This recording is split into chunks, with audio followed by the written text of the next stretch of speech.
So ayan, yung isi-share ko sa inyo ngayon is tungkol doon sa kung natatandaan nyo kailan lang ay merong nasabugan nung hand pump. Kaya nga isi-share ko agad to, ipadadala ko rin kay sir yung video nito. Salamat nga pala sir doon sa mga padala mo sa akin. Nahihiya tuloy ako kasi nagkataon nangyari yung ganito. Yun po mga regulator natin ngayon, may mga lumalabas na may defect. Hindi naman defect siya.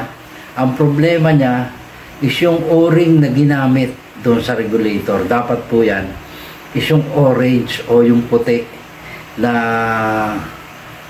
o-ring na talagang ibang klaseng o-ring yun, matigas yun. Kaya titingnan ko dito kung meron. Naku, wala na, naubos na. Kasi po lately, yun yung mga na-experience ko. Yan, dapat po ganito ang o-ring niya. Itong puti na to.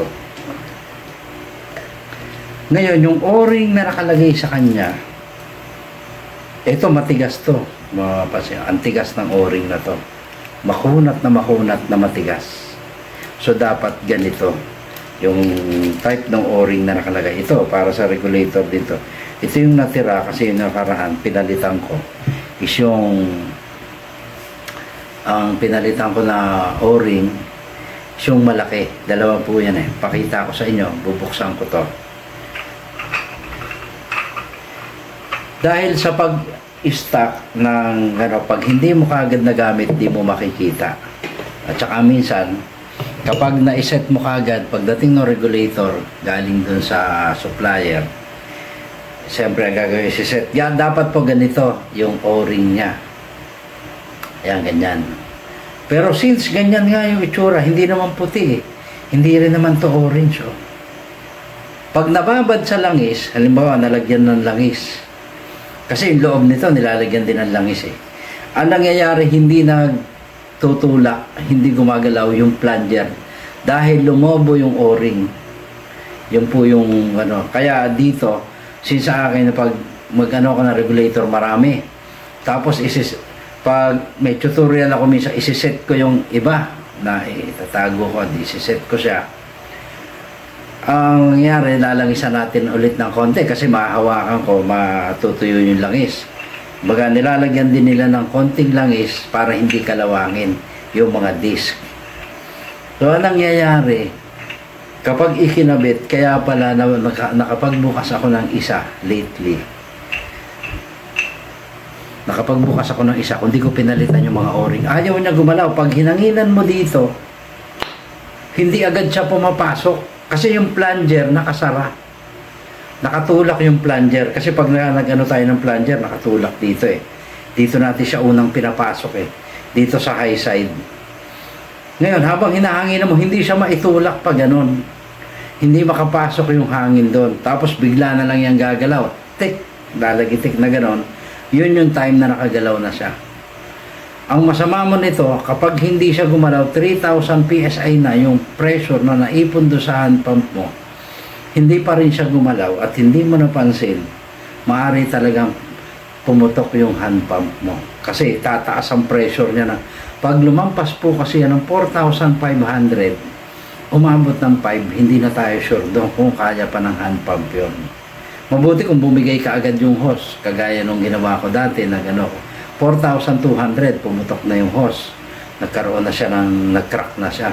Eh kung hindi mag-crack, ang mechanism ng hand pump yung sumabog. Kaya po ganito, papakita ko sa inyo kung paano binubuksan at chine-check. Once na mangyari yung ganon, hand pump ka, mataas na 3,000, mataas na yung sa hand pump, hindi pa siya pumapasok dito.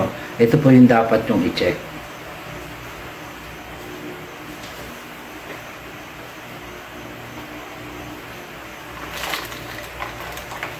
Yan, kukuha lang tayo ng allen ha.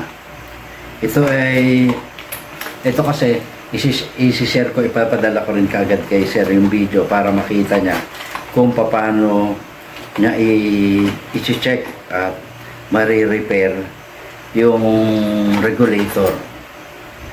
Ano ko nga to, hindi ko nga kagad nagawa dahil sobrang busy tayo yung mga nakaraang araw. Yun dapat kahapon ko pa, kasi kahapon ko pa nalaman sa kanya. So ito po yung regulator, ayan makikita nyo, bubuksan natin dito. Bubuksan natin siya. Ayan. So yan, maluwag na. Ito naman kabila. Pakita natin kung ano yung nagkakaproblema sa... So yan, binuksan na natin. Lagay ko lang dito yung ano. So ito, ganyan. Pag naluwagan mo yung tornilyo na yan, madali lang po ang regulator, konti lang yung mechanism. Kakalasin mo na siya. Yan.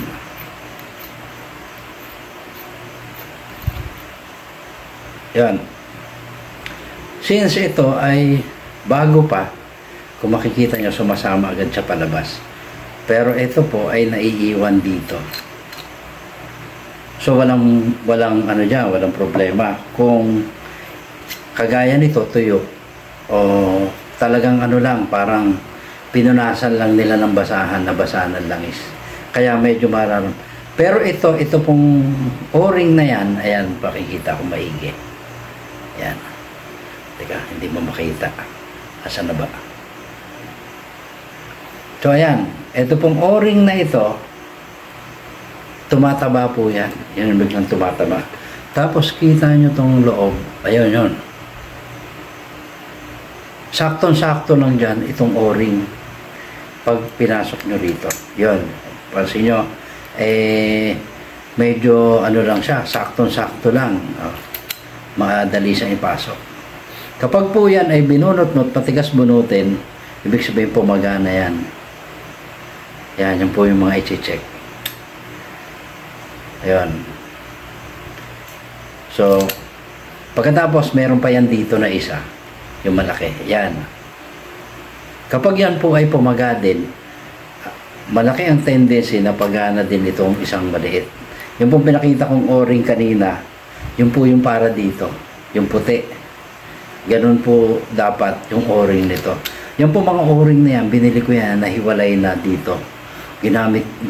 Binili ko yan para maging repair kit nitong mga ganito kasi nga naging problema ko nung hindi ko pa naiisip yun na nagiging ganon kasi yung mga napunta sa akin, yung mga dinala sa akin na kailangan ko repair, matatagal na ano, meron 3 years na regulator.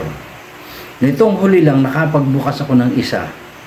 Ito nakakabit dito sa isang receiver, papakita ko sa inyo. Pinalitan ko ng mga o-rings na yon. Itong o-ring nito pumagana, tapos itong o-ring. Pag yan po ay nakasuksok dyan, ang trabaho po nito as plunger, ito po ay gumaganyan. Gumaganyan po yan. Since ito yung high side, dapat siya medyo naka-ganon. Ang nangyayari, nandito siya. Kasi kung makikita nyo, kasama siya dito Hindi siya matulak na spring. At isa pa po na dapat i-check aside dito. Kaya kung makikita nyo, ito yung high side. Ito yung lagayan ng tank. Dito ito. Nakaganon siya.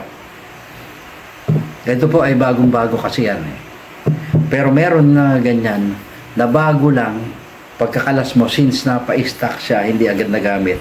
Tapos sobrang basa ng langis. Kaya kung makikita nyo, hindi siya gaano basa. Siguro ito pinadaan lang sa basahan para ano. Pero pag yan ay nabasahan ng langis, yun na. Tayo po pag tayo ng airgun, lalo na nag-testing tayo, pinapapasukan po natin ng langis siya kasi ito kinakalawang. So dati naman po baliwala yan sa mga o-ring na to. Yung langis na yun nakakatulong pa sa kanya para dumulas siyang ganon. So ito pa po yung isa. Since dito nakalagay ito. Yan, nakalagay dito. Pag binili mo yun ng bago, spring muna ay nasa loob yan. Tapos ito. Nandyan yan. Ito rin pong rubber na to. Ito, kulabuna. Hindi siya orange. Ayan mukhang malambot din siya. Yan po ay pumapaga. Pumapaga po yan. At nagiging mahirap tanggalin dito. Kasi ang ginagawa natin yan, ito na yung nasa loob. Ayan, kung mapapansin nyo, ang dali-dali lang bunutin.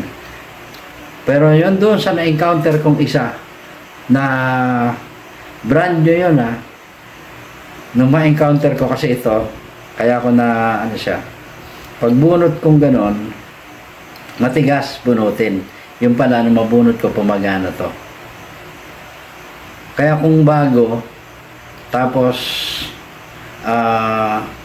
naipadala sa inyo na papasukan na ng langis, maaari pong ito pumaga. Saglit lang siya pumaga sa langis dahil mga ano na to. Ang ganito po ang ginagawa, tinatanggal na po yan. Yan. Since malambot siya, yung tunay na ganito, kung di ko gamitan ng flat screw na maliit, hindi ko makuha. Pero ito, tanggal kagad. Dito po yan nakalagay. Yan. Diyan nakaupo ngayon yung spring na ganon. Ngayon, ang gawin natin dyan, sir, nga pala, si sir, ito, papadala ko to sa inyo ang video na to. Tanggalin nyo na po ito. Dahil sigurado, mahirapan kayong bunutin yan. At yun ang nangyari sa kanya. Yan, ganyan. Nandyan yan, mahirapan kayong bunutin na ganon. Kailangan nyo pang i-flare siguro yan. O kung hindi man, yan. Ganon. Tanggalin nyo na po itong rubber na to na nakalagay dito.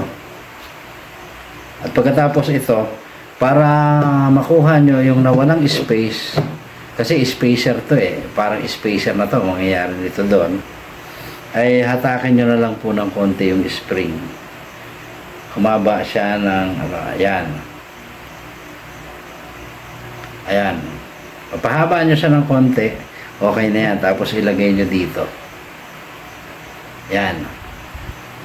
Kailangan lang mas mahaba siya ng konti kaysa doon sa pin. Yan, makikita nyo, yan yung pin. Yan, pag ano yan, mahaba siya dyan ng mga almost 5 mm. Nasa 5 mm yung ano niya, sobra niya. Ayan o. Tapos saka nyo ilalagay ito.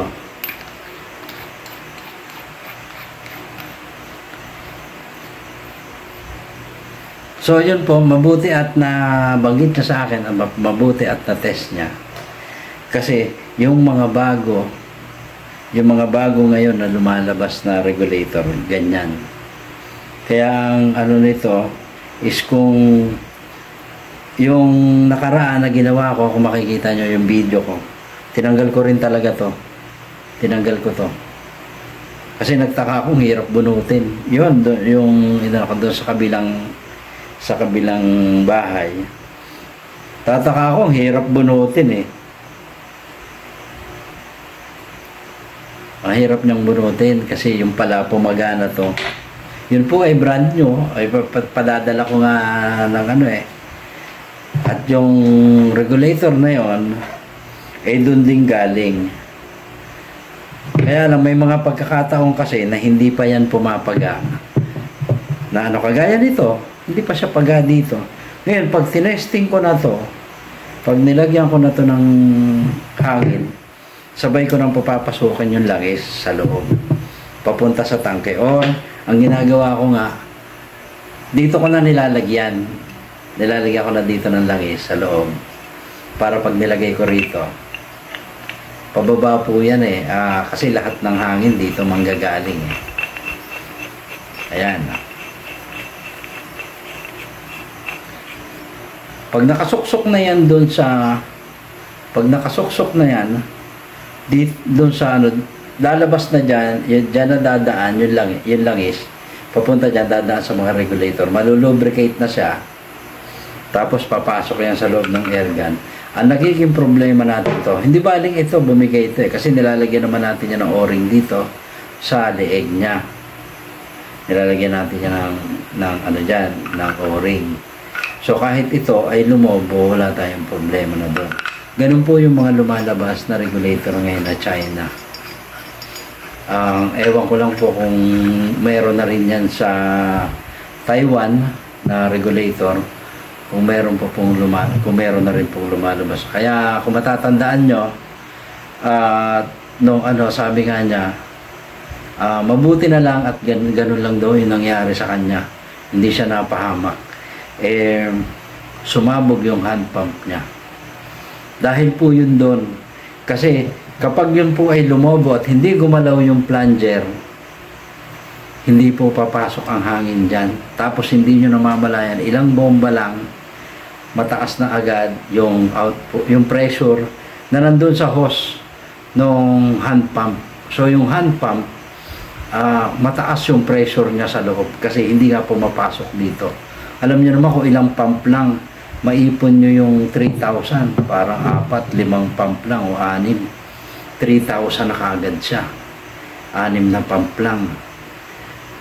So doon, pag itinuloy-tuloy mo pa yon at hindi talagang pumasok, kasi lalagitik yan para gumalaw yung, gagalaw yung plunger na maririnig yung lumalagitik. Na ganun. Noon po nakaka-experience na ako, pa isa-isa, nung panahon nung matagal na, parang nasa mga 2 years na-experience ko na yung ganun, na nung hindi ko pa na-study yan, parang sabi ko, ibang regulator to, parang mahusay kasi lumalagitik pa siya. Pagdating ng 2,000, siguro doon sa hand pump, lalagitik siya o di pasok na, dire-diretso na yung pagbomba. Biglang lalambot. O kaya mga 1,000, pipitik na siya. So, ibig sabihin, gumagalaw na. So, yun, pasensya ka na sir kasi yun nga, kagaya nung sinabi ko nga, isiset ko yan, hindi naman siya naging ganito siya, nung iset ko, okay pa. Pagkatapos, yun nga yung sinabi ko, para katulad yan, since wala pang hangin, dito ko na inilalagay sa tank yung langis na konti. Para yon sapat na yon na papasok dito sa regulator, papasok doon sa inyong air gun, tapos papasok sa bamal. Ang ano po kasi, ay dapat ang o-ring pag anuhan ng langis, gaganda lalo ang lapat. Ngayon kung ang o-ring naman ay ganon, lumolobo at takot sa langis, mga ganitong o-ring, substandard na po yung quality. So dahil po siguro lumakas ang mga benta at dumami nagbebenta, nagbaba ito ng price, binabawi na lang nila doon sa mga materyales na inilalagay. Although maganda naman yung loob, okay naman yung mga mechanism doon, yung plunger, yung pin, okay naman siya kasi gawa siya sa tanso. Ang problema, yung o-ring na nilalagay nila, doon po may problema. Kaya po i-share ko kagad para makita nyo at ma-prevent nyo kaagad, yung maiwasan nyo kaagad yung mga aksidente na pwede maging maidulot nung faulty na o-ring at rubber ng mga regulator. Kapag po na-experience nyo yung ganon, hindi agad pumasok, huwag nyo na ituloy yung pagbomba. Kalasin nyo po kaagad. May nabibili pong mga repair o-ring sa wag na po tayo magbaka sakali, mura lang po yan. I think it's sa ngayon nasa mga 100 pesos ang wala pang 150 ang price niyan sa ngayon. Kaya mas mabuti kung ang gagawin ko kagad sa ngayon, padadalhan ko kagad si sir yung sa Mindanao, padadalhan ko kagad siya ng repair kit, isang set ng o-ring na yon para maipalit niya doon, para hindi na siya mong problema kung saan niya pa hahanapin yan. Padadala ko na agad siya para kasi yun nga, napakabait ng taong yan. Siya po isang pulis, napakabait niya. Nagpadala pa nga sa atin siya yung mga delicacies doon, kaya lalo akong nahihiya tuloy, although hindi ko naman po talaga yan kasalanan kasi tayo naman po ay bumibili lang, nag-order lang. Yan po ay matagal na natin ginagamit yan. China naman. Kung ako ay makakita dyan ng medyo delikado na yung loob niyan, yung mga mechanism niyan, yung kanilang sabihin natin na wala na sa ayos, yung sasabihin ko na reklamo na yan kasi gano'n na. Pero ang mga o-ring, ang ginawa nila, bakit naman na mabibili mo nga sa store, wala pang 150. Pero bakit? Tinitipid pa nila yung ganun. Samantala kung makakapahamak yan ng tao. Dahil doon sa ganun. Kasi, yung mechanism na yan, kaya o-ring ang inilalagay dyan. Kasi yan, gumagalaw. Plunger nga yan eh. Kaya, pag nabawasan yung hangin dito sa kabila, pag yung pleno mo ay nabawasan ng hangin, gagalaw yung plunger, tapos babalik sa pwesto. Pupunuin niya ulit yung pleno mo. Tapos babalik siya ulit sa pwesto kapag puno na yung plenum. So, yan po talaga ay naglalaro. Ngayon, kung tataba ang o-ring niya, sisikip yan doon sa butas. Kaya hindi siya magpapunction ng maayos. At hindi magtatagal. Siyempre, masisira din yung o-ring niya kasi pagana. Yun. Kapag hindi mo alam na may mabibilhan ng mga o-ring na yan at may nabibilhan yan, mangyayari, magpapalit ka ng regulator. Sayang naman. Tapos hindi magtagal, gano'n na naman. So, hanggang dito na lang at importante, ipapadala ko pa kay Sir itong video na to para makita niya kung paano itatama. Pahintayin na lang Sir yung inyong mga o-ring para doon sa pampalit nyo dyan. Kung magagawa naman nyo ng paraan, maitatama, ito naman yung kagaya na sinabi ko, nasa pin, pwede nyo na itong tanggalin. Nasa pin yung maliit. Yung nakikita nyo dito sa dulo. Yan, may pin dito. Pag binuksan mo yung regulator, hindi pa binubuksan yung regulator doon sa puno, doon sa low side, itong matabang thread. Masisilip mo dyan, yung pin na yan, dyan po yung galing. Tatanggalin nyo na lang po ito at hatakin nyo ng kaunti yung spring para yung pagkawala ng space na to, itong o-ring na to, mapapalitan niya. Orang ano nga dyan kailangan talaga, hilahin talaga ng konti. Kailangan nakalapat siya tapos saka siya gagana pag gumalaw na yung plunger. So, ganito na lang po. Maraming makapanood para makita nila kung ano yung, kasi since high pressure yan, napakadelikado kapag na-aksidente tayo dyan. Kaya, at maaga, yun naman ay may senyales at meron naman. Kaya hindi tayo aabot doon sa ganon. Basta panood nyo itong video na to. At siguro, may mga tutorial pa tayong dyan, kasunod nito. Papakita ko mismo yung hand pump. Kaya lang kasi na-repair ko na yung mga regulator dito.